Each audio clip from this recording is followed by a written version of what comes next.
Redmi K20, the toned down version of Redmi K20 Pro, will be a mid-range device which will pack some exceptional features. But firstly, my deepest apologies for giving you wrong information about headphone jack being not available on Redmi K20, which I said in my last video. 3.5mm headphone jack is indeed available, but I made a mistake on that one. I was so excited to tell you the prices for Redmi K20 Pro that I missed an important word which led to this mistake. So Redmi K20 is confirmed to have a headphone jack. So sorry once again. And now let's begin.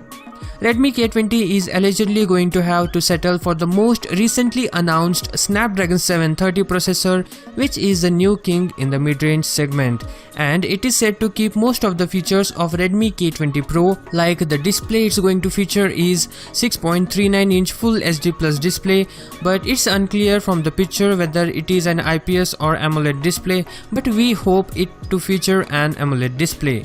Which brings us to a question that whether it's going to feature an in-display fingerprint scanner or a rear-mounted one. So if it's an AMOLED display, then we are sure to have an in-display fingerprint sensor. I will tell you about these when more information is available.